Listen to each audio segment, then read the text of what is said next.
Amanya n'eddoboozi Musiri David Bwogi, mutabani w'omugenzi James Bwogi, muzira namba 24 wa Buganda.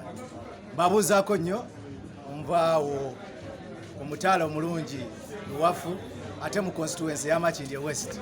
Mbatumiddeko mwenna Bannamakindye okusooka njagala okubeebaza kubanga bakyali baffe mwatubeereramu nnyo.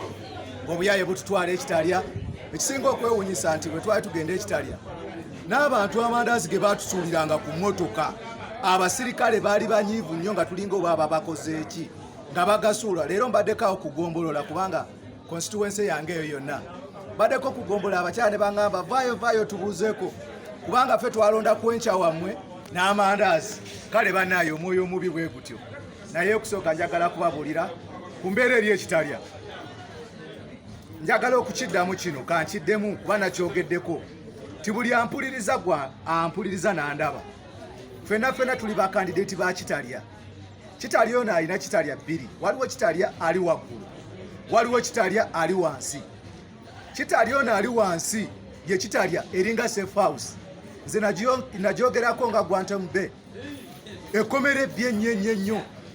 Oyingira nze we nali nfuluma nali sobola nakutunula mu njuba kuba tolaba ku njuba. Mu kkomera muno we baba bakusindiseeyo ne baba bakuwadde remand dates ze expiringa. Constitution ya Uganda ekyogera lunywe mu article ya 28 we must have a fair hearing. Naye omuntu w'omutwalayo remand dates ne ziyitawo ffe twasinkanayo abantu nga bali mu myezi 6 tebalabangako tebabayitangako mu kooti naye ng'obusango bwabakwasa busango butonotono tibabasanze simanyi bali mu lukiiko. Abaana bali ekitalya bafa kubanga babanyigiriza teriyo bya simanyi bino bya corona simanyi social distancing tebiriyo. Babapanga mu kigaali abaana abamu nga balina ekiddukano linaddukanira munne. Tewaliwo na wadde etteeka lyonna liri observed. Constitution etugamba mu nnyingo ya 22 etugamba nti we have a right to life. Tebiriyo abantu bafa. Mbadde wano nga mbagamba ti DPC Mulamba bamukuba emiggo paka kufa kubanga otuuka ekitalya osanga abasibe ngolowooza abasibe naye nga aba-SFC be bambadde uniform z'abasibe, aba-CMI be bambadde uniform z'abasibe, abajaasi be bajja Somalia nga banyiize omutiro gye batabuse be bambadde uniform nga tebalina na misango. Ekisooka w'otuuka bakumalako n'eddembe lyo ery'obuntu. Bwe wafuna omukisa abantu wano ebweru ne bakulwanirira bwe bakuyita mu kkooti basindika omusirikale n'akugamba ogenda bakutiisatiisa. Era Muzeeyi Museveni ono Mwami Museveni yaleeta eyo gye bayita conferencing, video conferencing mbi nnyo. Ekisooka eri mu kkomera munda ate woba ojja ku video conferencing ofuna abasirikale abakutiisatiisa ogenda mu kkooti naye olina okukkiriza omusango. Ekyo wali okirabyewa. Abaana kitabwe ne bakkiriza. Waliwo abaana be basalidde emyaka 9 emyaka 3 kubanga tolina bweyo bwogerero. So oyo ye kitalya ne weesanga nga abaana bavunda.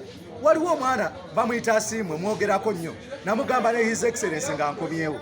Yawandiika wano erinnya kubanga mukiga ava Kibaale. Yawandiika kuno erinnya nti Bobi Wine. Just 2 words, Bobi and Wine. Kyokka nti Bobi Wine. Bamukuba emiggo ne bamwasa obutuuliro ne bamukuba emiggo ne bamukuba ku lubuto kwonna. Naye ekisinga okutuuzaamu amaanyi ffe abaagenda we twali tufuluma kitalya abaana bali baatugamba timugenda naye mutwale obubaka buno, timufuluma naye mutwale obubaka buno, nti ate obubaka buno obwammwe mmwe abagenda ate mubutwalire ne pulezidenti. Abaana baatugamba nti wadde bagenda kufa naye tetuva ku nsonga. Ne batugamba mugende mutugambire His Excellency Robert Sentamu Kyagulanyi aka Bobi Wine nti tava ku nsonga neyanza nnyo. So omwana oyo gwe banyigiriza ennyo bwe nali nfuluma yampa ekirowoozo bwe kiti n'aŋŋamba ye ayagala kumuyamba kintu kimu kyokka, kola bizinesi, ayagala tunda bareti mufunire. Ojjukira bwe yakitugamba titumufunire nga bareti. Oyo gwe baakuba ne mwamwabya obubina ne bamukuba ayine amabwa ku bulago tatuula tasobola kwewunzika tasobola kuyimirira kubanga balina gye bayita bisector gye baakuba ono. Bisector eyo bakukuba amagumba ne gakyuka okitegeera. Naye omwana oli engeri gye baamukuba neewuunya obugumu bw'omwana oli Asiimwe era ateekeddwa okuwandikako mu byafaayo. Yatugamba nti ye omulimu gumu gwayagala gwe guti nga tufulumye waaliba afulumye ate alina n'essuubi nti waaliba afulumye ayagala kusuubula nga baleetisi tuzimuwe azitwala ekibaala. Ebyo byebimu kubanga ekiriyo ebimu sisobola kukola ki kubimalayo byonna. Naye omuntu wagwako ekiddukano ekintu kye balina ng'eddagala kiri eki ka Panado. Kati gwe weewuunye Panado yali ajanjabye ddi ekiddukano. Kati tugambye waliwo kitali owa waggulu n'owa wansi. Kitali owa waggulu. Owa waggulu ye waba ki? Ye kitalya owa bano abalima. Mu kitalya gwe baasalira bano abalima babakutte buno obusangosango simanyi yabbye embuzi babatwala mu kitalya ewaawa waggulu. Era eyo balima ogendayo nkumbi olina kanyamugongo nkumbi.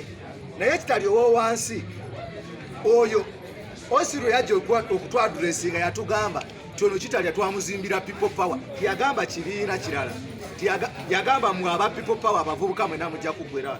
N'atutwala n'atusongera kwa isolation n'agamba nti eza isolation muziraba eyo gye tugenda okuteeka Bobi wammwe mwe tubateeke wali mu kigaali. So kyenva mbagamba nti buli ali wano ampuliriza, buli ali eyo ampuliriza oba ndaba, ffenna tuli ba candidate ba kitalya safe house kubanga ekikulaga nti eri safe house. Abantu bonna be baasiba ne honorable Zaake Butebi wali ekireka bonna olw'okubanga batya nti abantu bajja genda babuulirize bonna babajjayo bali kitalya bonna abo bwawulira Zaake ayogerako. So yeyo embeera ya kitalya mu bufunze bweyimiridde. Waliwo ogambye nti baba bateeka nti mwe bateeka ku kigaali. Kigaali kyotegeeza kigaali kiri kiti ekyo? Ekigaali w'oba otuuse waliwo mukomera wabeerawo bayita aba VIP nayo ekitalya eriyo VIP treatment. Naye abaana bano be bateeka mu kigaali be baana be banyiga naddala ng'olunaku wakajja olunaku olusooka mwena mulina okuyitako mu kigaali. Ekigaali ekyo bakitegeka mwebaka kagongo ziraliko eruzira twebaka kagongo nnaku bbiri. Naye ekiri ekitalya ate kyanjawulo nti gwe bakwebasa wansi ate ne bakuteekako n'owakagongo omulala waggulu nga yebase ku muntu. Teri kwebika abantu ebbugumu nga wadde empewo nnyingi enkuba etonnya muli muba mu bbugumu abantu beewujja. So yeyo embeera eri ekitalya ekigaali basobola okukisimba abantu nga 3 mwena naye mukafo katono nnyo bwe kati naye ne bakakasa nti mwena mukoze eki kati olw'embeera ey'okussa oluusi mubeeramu abafa ne tukeera ku makya olw'eno n'olyoka olaba gye bayita foreign ne bakuba foreign ku foreign tuddamu foreign olubabala oluusi ne baba bafulumya naye tebaagala information yene egende mu waadi ndala ne mukuba foreign okumala essaawa 3 babala abantu bamanye baani abafudde baani abasigaddewo.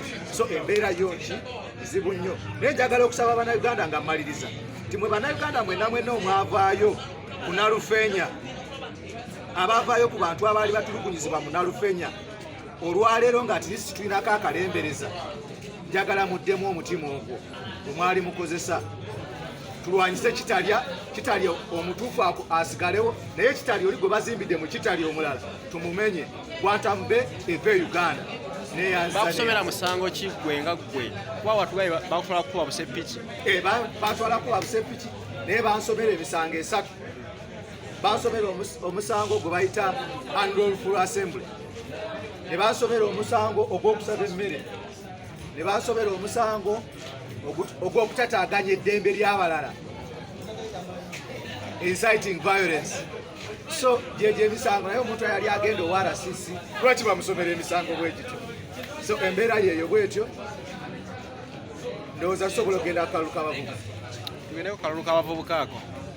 Akaluka nono wali naye kitali. Ono mukulu naye kababuulireko embeera gye yayitamu ate ye kanso lawyer mulamba. So asobola n'okubabulira bangi bamusindika okufuna cases nnyingi okusobola okubayamba neyanzanyo. Basabone banjabo mbalamusiza nnyo nembebaza emirimu gye mukolako. Amanya nze Male Kennedy nga ndi mukulembeze w'abavubuka ku division e Makindye. Ngenda kuza omwezi 16 mwezi oguwedde twakwatibwa ku misango gyotekerwako e Makindye ewaffe netutwalibwa ne tutulugunyizibwa abantu batutuusaako obulemu ng'embulaba obumu tukyali ku bujjanjabi tusuubira nti obulemu obwo bugenda tambula naffe ebbanga lyonna.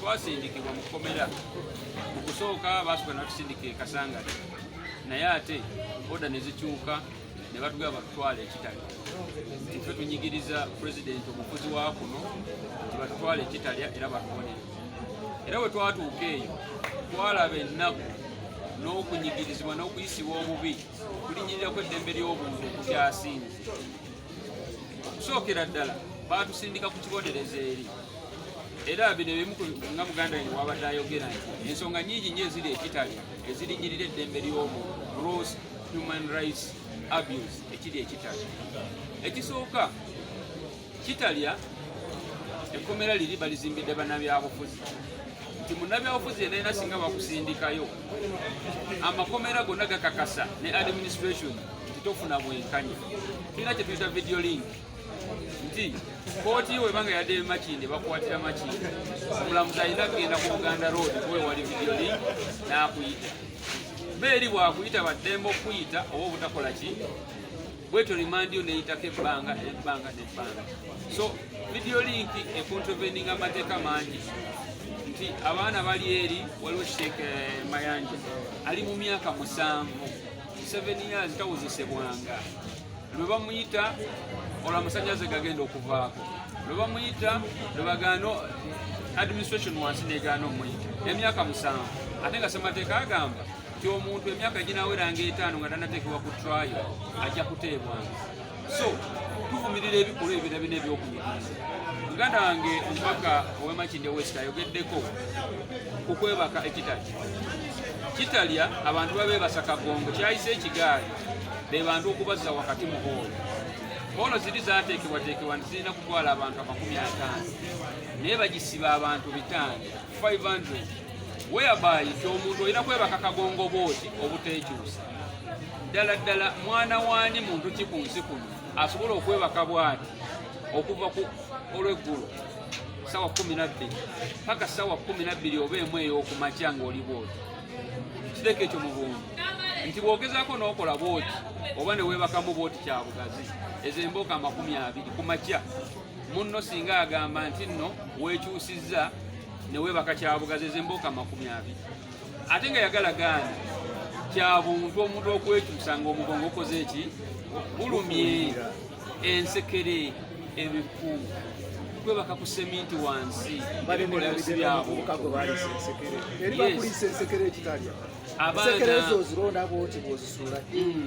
so ebina byonna twavaayo abaana baatutuma ne batugamba mugende mutubuulirire tetubasaba kintu kimu mugende mwogere eri ensi emanye nti gyekiri tusaba ebitongole ebirwanira eddembe ly'obuntu tusaba ababaka ba palamenti abatula kakiiko akalwanira eddembe ly'obuntu tusaba n'akakiiko ka Human Rights Commission okuvizitinga kitalya nga tebataddewo notice mugende ekitalya kuba bali abasajja tebakkirizayo yadde kamera ennema oli ne bwabanga azze ku inspectinga balubu y'ekitalya bamuteekako abasirikale era ajja akwata ekifaananyi wali aleme kukwata kunyigirizibwa kw'abantu abali ekitalya tusaba ne video conference eneene yajja kunyigiriza muntu sayansi ono gwe bagezaako okujja nga baleeta leero azze kunyigiriza muntu video ya kooti enyigiriza bantu nti singa gundi banakukwata ku byobufuzi kati nga nze road councilor ajja ewaffe e Makindye West abantu abamu bagezezzaako okuyita mu video conference eyo okutunyigiza tweme okuva kitali fayiro yaffe abasajja bagikwatamu era ne tugaanibwa okuyitibwa emirundi egiwera so kyetwagala okusaba public n'abantu mwenna nga bwe mwavaayo ne mulwanirira Nalufeenya n'avaawo tusaba mugende mulwanirire abavubuka abato waliwo n'ensonga endala gye njagala okuleesingako nti gavumenti bwe yaggalawo bwe yaleeta kafyu abaana bangi nasanga abaana bali 6 baava Mount St. Denis High School oba liri Kayunga wa Kitovu abaana abo bwe baakomawo baatuukira mu paaka obudde babakwata ne babateeka mu kooti ya KCCA mu Kampala ne babagatta n'abantu abo baali bakutte emisango egyaggravated abaana b'essomero robare ne badde emabega mu gurupu y'abantu nga 10 ne bakkiriza omusango abaana babasiba emyaka giri 9 ng'omwana yajja n'ebitabo bye ku ssomero era akugamba ebitabo byange biri wali eri omwana alina emyaka 16 bamukkirizisa omusango gwatamanyi mwana muto talinnyako mu kooti tusaba ebintu ebyo byonna eri abakulu abakulembera ekkomera ly'ekitali n'abantu mwenna aba Justice Forum, abantu mwenna abalwanirira emisanga egiddemu giwozesebwa obuto, abaana abo baddemu baweebwa obwenkanya. Kakati otuuka otya okulemala okugulu kuno okutuuka bwe kuti? Kuno okugulu abasajja abasirikale b'ekatwe bankuba ne bankuba ebigalamu eno ne bankuba emundu ne bankuba ne zibbatuuni mu kugulu okwo, era abasirikale abo nabateeka mu statement yange gye nakola ku poliisi immediate, era mwebali nga kuliko n'omu bamuyita Odongo, era ne bakama baabwe nababuulira abaali bakulya ne mbagamba nti n'abankubye bamanyi. So ensonga ezo twazikwasa bannamateeka abaffe, era abasajja abo tugenda bawawaabira, kubanga ekintu kye bajja batuusa ku bantu oba kye bantuusaako kigenda tambula n'obulamu bwange. Era olunaku lwa wiiki ejja netandika ku lunaku olwokusatu tugenda mu kakiiko ak'eddembe ly'obuntu okutwalayo petitioni yaffe, era tujja genda ne mu kakiiko ako ne Honorable Kyagulanyi atuulako. So tugenda kutwalayo ensonga zaffe ezo nga okutulugunyizibwa okungi okwatutuusibwako nga tukwata. Kano okugulu okwo obadde ofuna ku bujjanjabi ng'oli mu kkomera gy'obadde? Okugulu kuno nagezaako ne ŋŋenda mu ddwaliro lya prison ery'ekitali, era eddwaliro lyatuwa obujjanjabi tebumala, balina eddagala ttono nnyo nga omanya ebintu bya gavumenti, naye baatuwa documents nyingi nnyo ezatulifaalinga. Bwe baatunamu ne balaba embeera yange nga si nnungi, ne batulifaalinga n'amabaluwa, era amabaluwa ge gamu galina gonna, era gonna ne mu fayiro yaffe netugenda okunoonyeza obwenkanya mwegali ge gannyambyeko okubeera rifaadi ku malwaliro aga wano mu kibuga, n'obujjanjabi obulala ngezaako okulaba nti tutereeza mpolampola, naye ngaebintu si byangu. Naye ate ng'oggyeko nange nze nnyini waliyo abantu abalala bangi, abantu abanyigirizibwa nga ffe. Omwana ne bakukuba omugongo guno n'atandika kwewawula bwewalu, lwakukkiririza mu Kyagulanyi, lwakukkiririza mu nkyukakyuka.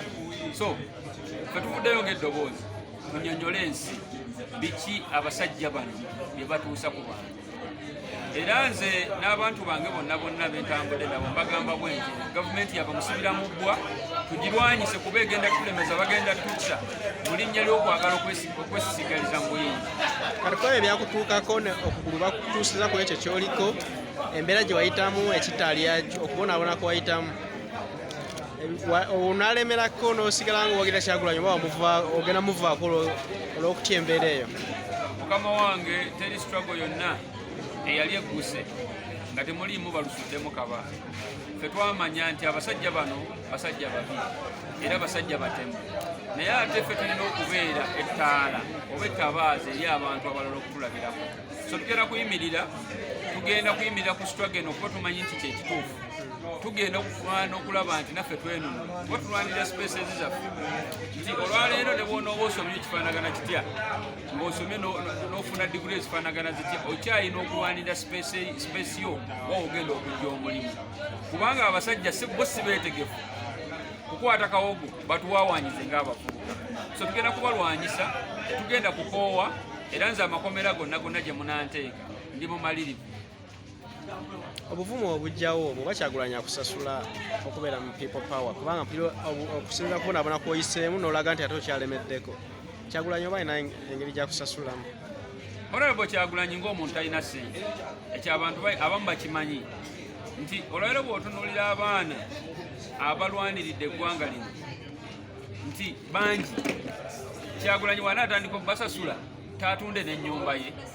Ffe wano tugamba bwe tuti buli muntu yajja mu struggle eno alina ebigendererwa, buli muntu yajja mu struggle eno alina okunyigirizibwa. Mulimu abakyala abadde batunda obudaala bwabwe obwatikulwa KCCA, mulimu abaana abadde bali mu bodaboda, yatunda kabanja ka maama najja n'agula bodaboda bagitutte, ayo omwana yeeyokeza e Masaka mwamulabye. Famire yoyo omwana tesobola kukeera nkya neyagala gavumenti enfuzi yaako, nti bo buli lwe balaba omuvubuka wazze bwe banyunyuuta, bo buli lwe balaba omuvubuka waali wakolera oba mu space eyo nayina mwakolera eŋŋano yagulanga ennusu 18 eri mu kakaaga, Butte yagulanga ennusu 700, ali mu 3,500 kwegamba obo bonna bunyunyusi gavumenti eno bweraze eri abavubuka kweja emirimu gy'abavubuka takisi baleese ezaabwe kakati buli muntu alina obulumi kulaba nti nno yeegatta ku struggle eno era nkakasa teri muntu agenda kuva mu struggle eno paka ng'obulumi bwe buli addressed ate nga bugenda beera addressed buti nga tutaddeyo omuvubuka owaffe omuvubuka agenda otutegeera omukulembeze ow'abantu yeeresezza buli kimu nga naye ebibyo ebigenze n'ebyaffe we bigenze so ffenna tuli mu same boat yesebo webale nnyo ssebo webalire ddala